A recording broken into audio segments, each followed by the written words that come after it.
everyone. My name is Padmini Nidumolu, and I'm the co-founder of Lean and Agile, a community organization for women across the world in the lean and agile spaces. Anybody in this community, anybody in these organizations are welcome to join this community. And this was co-founded with Leila Rao, and this was co-founded in 2018.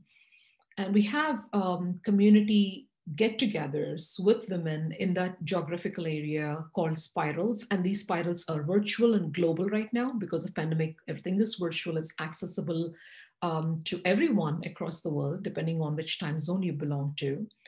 And one of the initiatives under this umbrella that we launched in 2019 is called LIA100, Lean and Agile 100.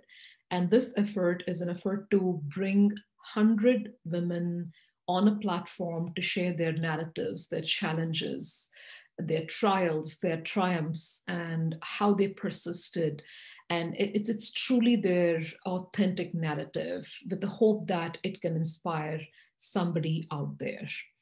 And I always say that these are 100 among many because we know there are many other incredible women. We are starting with 100. It's a humble attempt.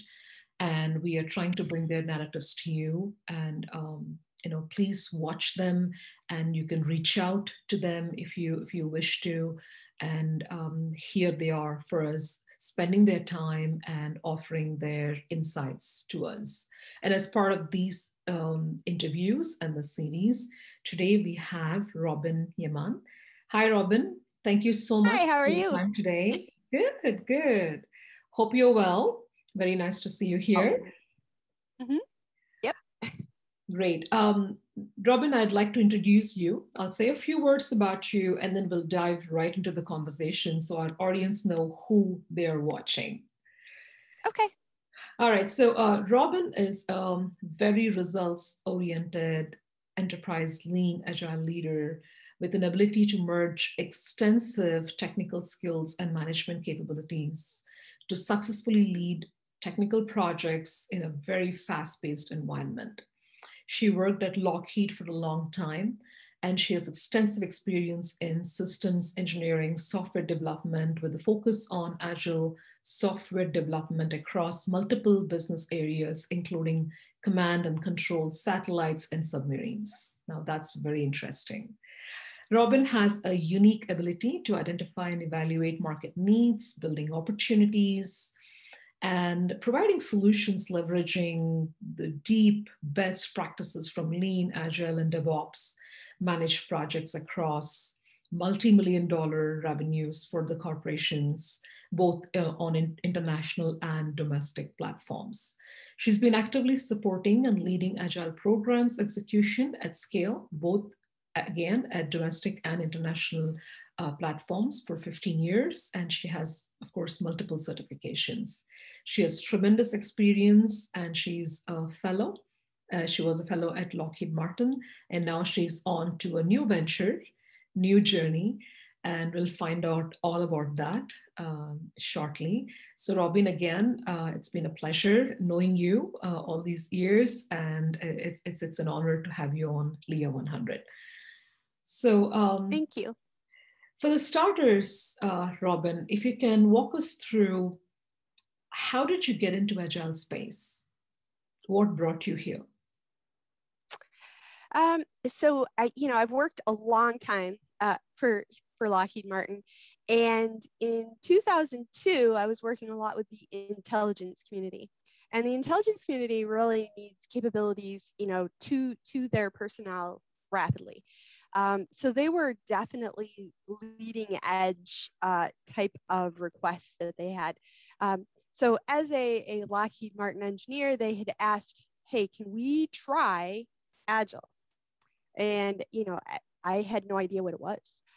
So I went and did reading and took a class and came up to speed, and we initiated our first Agile project mid 2002. It was at scale. I didn't actually get to start with a small team. So I took on the role of Scrum of Scrums master, and I had about 9 teams. And we kicked off. And we started, actually, I think I had much longer sprints at the time. I think we did month-long sprints, and really got to see better results than I had ever seen in any of our deliveries before, right? And that was with just a little bit of knowledge in Agile. You know, if I was to say I start a project tomorrow, I've learned so much over the last 20 years that I would be, you know, I would have exponentially more practices that I would have used. So even with that limited knowledge, we went on to deliver, you know, ahead of schedule.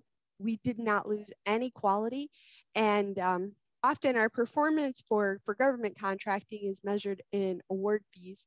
And that program went on to have 3 in a row 100% award fees. So really great results. And I became a believer, you know, almost overnight.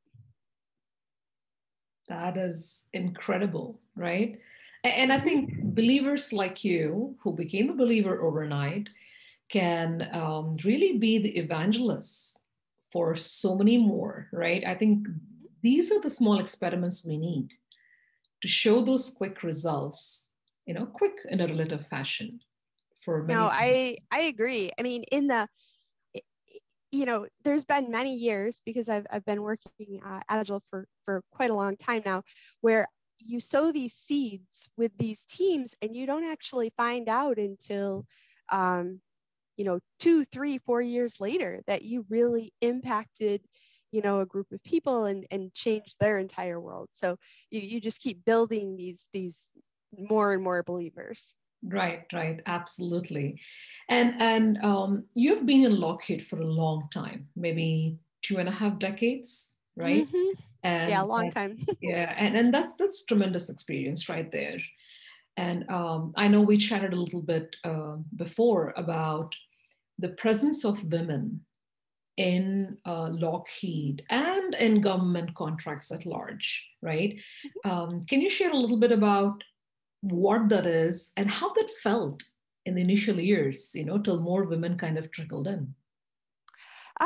You know, it's interesting because when I first started working, even in the building that I was in, now this was, you know, 2.5 decades ago, actually I had to go, you know, all the way to the other end of the building to even find a women's bathroom because there Wow. were that few women.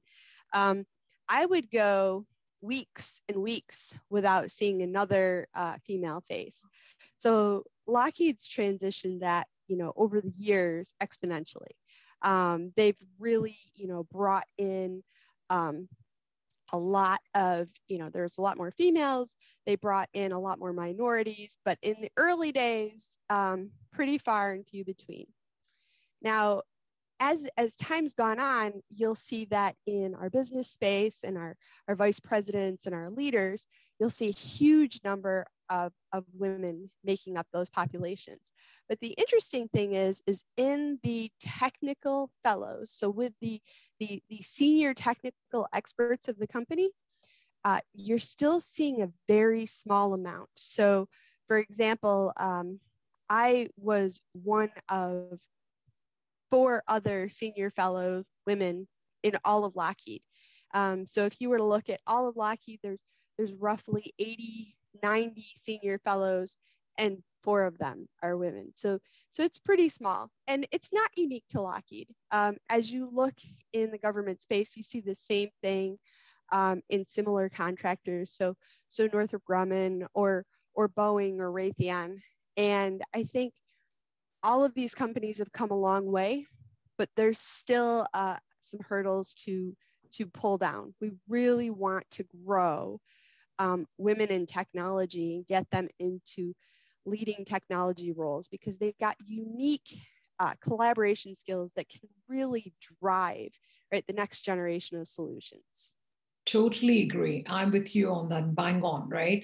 And Mm-hmm. you know, we brainstorm quite a bit, and Lean and Agile, of course, was born during that brainstorming of how do we bring more women into Mm-hmm. agile and lean spaces, right? Technology and business alike, and we Yeah. still lack that I would say balanced, right? So what do you think will create that balance? I think my perspective is we have to start a lot earlier. Because if you look in schools, and for National Engineers Week, a lot of times I'll go present or support different STEM activities. You'll notice, and there's actually a lot of research that demonstrates it, that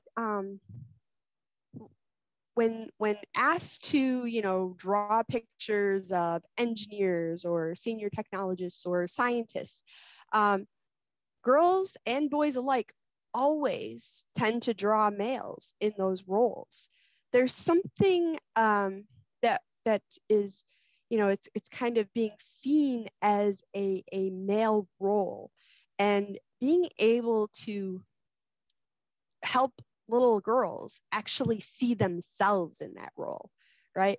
See themselves as that scientist, doctor, engineer, and look at the future, I think will make the difference.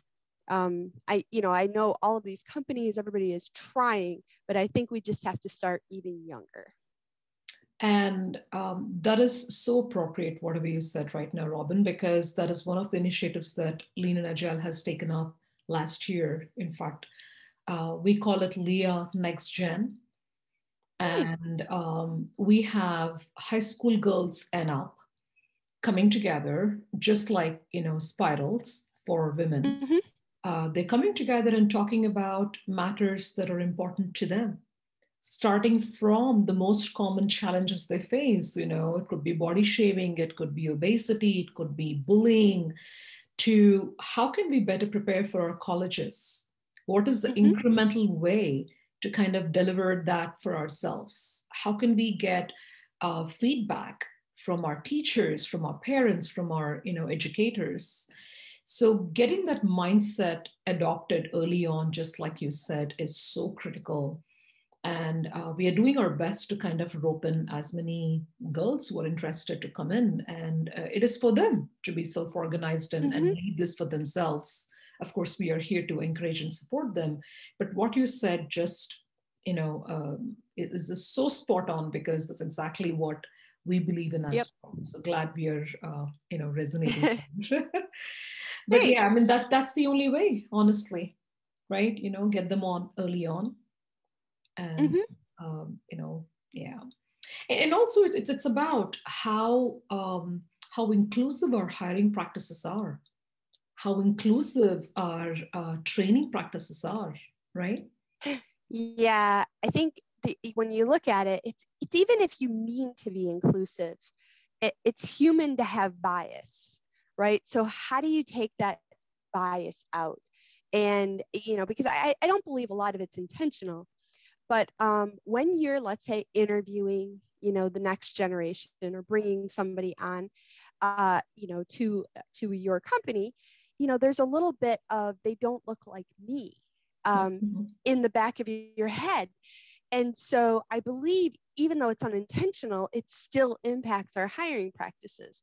I don't know how you can maybe get blind interviews, or be able to look at, just skills on paper or knowledge. But being able to remove some of that bias, I think, is one of the things that makes it so difficult to transition the culture. Yeah. That's the dense culture we're all maneuvering through, correct? Yeah. Yep, absolutely. Yeah. And then one more thing that we are promoting, Robin, through Spirals is that reach out, right? That arm where, you can lean in and say, hey, I'm here and this is what I need and this is what I can offer, right? To build those small connections so they can kind of extrapolate globally. And I know that you mentioned you do something similar on a smaller scale with other women who are leading Agile Center of Excellence and practices in other government contracts. And I'm sure that would have been a very rich experience, and also kind of validating and vetting some of the thoughts you all had as women in a common space. Can you share a little bit about that? Yeah, I think, I don't know if it's the right term, but we all kind of feel like we have a little bit of imposter syndrome, right? You're waiting for Very people to much. find out that Yes. you're not quite all that. And by engaging with other, smart women with similar interests. So I engage pretty regularly with Suzette Johnson from Northrop Grumman, or Debbie Bray from Boeing, Terry Potts from Raytheon, and all leaders in our industry and really excited about Agile and Lean and DevOps. But I think we are able to give each other a little bit of an extra brace, right? Somebody to bounce ideas off of, somebody to, hey, yeah, I feel the same way. I think that has helped immensely. And I try to do the same thing through different working groups. So we have multiple government working groups where we're trying to solve the, wicked software challenges and things like that. Making sure that we're bringing in, those ideas from other women and extending them. We talked earlier that you said, women wait until they've got everything perfect Yes. before they say, hey, I'm going to engage or I'm going to share. And really trying to make it so that that's not the case, that we're human, just like everybody else. We're all human. We don't have to be perfect, and we still always have something to offer and share. Yes, yes. And that's exactly what we need at this time, Mm-hmm. right? It's something that we can Agreed. offer to the community, but also we need to raise our hand to seek Mm-hmm. from the community. And that won't happen unless you have a psychologically safe space. I think that's what we are Right. all struggling with, right? Mm-hmm. It's okay Yep. to raise your hand and ask for help. Mm-hmm. So that's a great point right there. Yeah. And we also talk about the apprehension that women face, at the very beginning. And you've been at Lockheed for what, 2.5 decades, and you've come a long way, and you have plans for future. And we do a lot of work on internal barriers at LIA, right? It's Mm-hmm. something that we have our spirals also work through. Can you share a little bit about the internal barriers that you might have struggled with, just like the rest of us? But most importantly, what Mm-hmm. does it take to overcome them, to kind of persist? And you might not overcome 100%, but what are some of those tricks, I guess? Um, so the first thing I do is if I'm uncomfortable with something, so I'm embarking on a new job. I've just been appointed the chief technical officer for a company called Catalyst Campus, and it sounded very intimidating to me. And I didn't have anybody, that that's known me for the last 25 years. And so I had to make sure that I just kept looking a step ahead. I don't show fear, and I keep trying. I make the assumption that I'm not going to get it all right, and that nobody does, and that I'm going to continuously learn and get better. But I felt very insecure, right? I really, really had to kind of, put on a brave face and say, yes, I can do this. And I think I've said it to myself enough that I'm starting to believe it. But I still have those doubts. And I try to make sure it's similar to when some people say, fake it till you make it. Like, just keep assuming that you have it and keep working forward. I really like that. I think we have to assume that this is not going to be perfect. It could be a Mm-mm. smaller venture, it could be a gigantic venture, right? I think when you have Mm-hmm. it as your backdrop, it gives you a little bit of cushion to Mm-hmm. be, it's okay to be wrong 10% of the times, 20% of the times, it's okay. And nobody does. I mean, nobody gets it right at the first time, or maybe 100% of the times. So I think that's a great message right there, right? Oh, I agree. And if we don't get past that, if we can't agree that it's okay to fail, we're not going to be able to move forward and try new things, right? You Right. don't get things right the first time.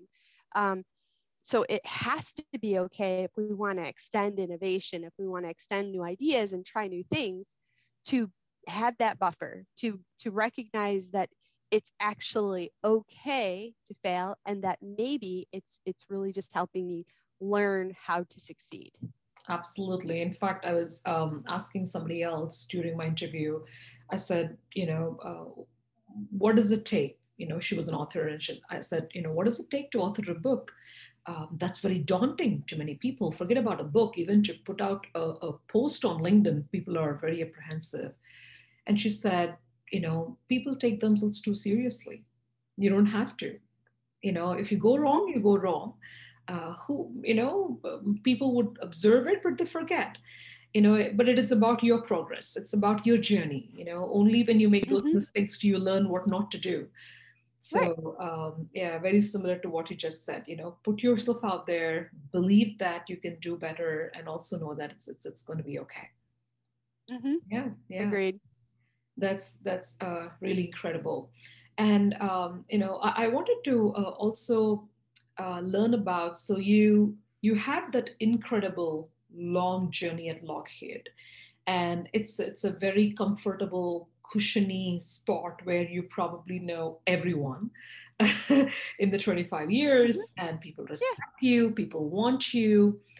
How did you make that jump from that space to a relatively new space, insecure space? You have to figure out yourself and the space all by yourself. And I think many of us are in that situation very often, and it's so hard to let go of that cushiony space. How did you do that, Robin? What drove you? Well, it was really hard. But one of the things before I made the change, because I worked up to it, which is um, I interviewed 8 to 10 people who had that I'd known along the way, who'd left Lockheed or who'd left Raytheon or who'd left a large company. Asked them about the pluses and minuses because I went to work for a small business, right? And it's different. Um, I asked them, what they learned. Did they regret it? Did you get there and it was all horrible? Mhm. Um, and everybody said, even those who had left and come back said that they built new tools for their toolbox, that they were better than they had been before. And so really just jumping out to try to grow and recognizing it doesn't have to be forever, but that I'm going to build new tools for my toolbox. And I think that helped a lot. And really, again, keeping those networks close, right? So I still have networks with a lot of people who are agilists at different companies, or networks with other women like we talked about, and all of those help just make me a little bit braver during this jump into something new. So I think it is about building that strong, trustworthy networks. And it's okay Mm-hmm. to kind of jump in, but because you've done your homework, looks like you've built that runway, right? Mm-hmm. To be able to kind of jump in. And it's okay if it works out, great. If not, you always know that you can go back, or you can find another one. Mm-hmm. Yeah, I think that's what is required. Absolutely. Yeah, yeah, that's what is required to kind of jump out of that safety net. And without that, I think there's no learning, right? There isn't. You don't grow. And I actually had even an executive vice president say to me, wow, you've got guts, right? Even somebody, that senior was like, that would be really scary. Um, but you grow. Yeah, And it's the only way you grow. So you really want to keep building those tools. You have to probably step out your comfort zone and try new things and learn. yeah, yeah. And also, I think in your tenure at Lockheed, you might have observed that government space in general tends to be very dense, very Mm-hmm. bureaucratic, and Oh yeah. it's too much process, right? So for somebody like you to really stand up and say, hey, I'm here to kind of contribute towards transforming the space with agile and lean best practices, how was that experience? Because I'm sure that wasn't a piece of cake. No, so like I said, I was lucky. I started Agile pretty early, and actually was instigated at that time by the government. But since then, over the last 20 years, there's been a lot of times where people look at me like I have a third eye. They're like, "There's just no way. This won't work for me." I keep evangelizing. I find that the strongest people that push against also become the strongest supporters. So before I used to think, oh, if they have a very negative reaction to me describing Agile or something like that, that they're never going to, make a transition. And what I've found a lot over the last, however many years, is that those people that I thought would never give it a shot all of a sudden become the gurus. And I think one of the reasons they push back so hard is they care, right? So people that maybe care a little less, have a little less passion, they're like, well, I'll listen to what you have to say and I'll go do what I'm going to do anyway. The people that really push usually are trying to weigh whether this change is something they can see themselves in, and all change is a struggle at first. So you find that they become your best advocates years later, which I would have never realized. As we moved through, I had done a presentation on DevOps at an architectural conference in 2012 within the government space. And there were so many people that said, I don't know why we would ever need something like that. Now we're in 2020, 2021, and everybody is saying, hey, we have to have DevOps. We have to have DevSecOps. We need to do digital engineering. So I have learned over the years that while I may be on the leading edge of some new ideas, and at first they're not, absorbed or people aren't ready for them, that I can be part of the message, and that as you sow those seeds, you're going to see, those flowers that come to fruition, further down. You just have to persist. You just have to persist. You just keep pushing. Yeah, there is no. Somebody told me, they were like, when do you stop pushing? And I'm like, I don't know if I've ever gotten to that point. Yeah, and do you plan to continue the same way in your new job, right, as a CTO? Absolutely. Absolutely. So I'm hoping to work, it's a not-for-profit. So I'm hoping to work closely with the Department of Defense space in order to help them transition.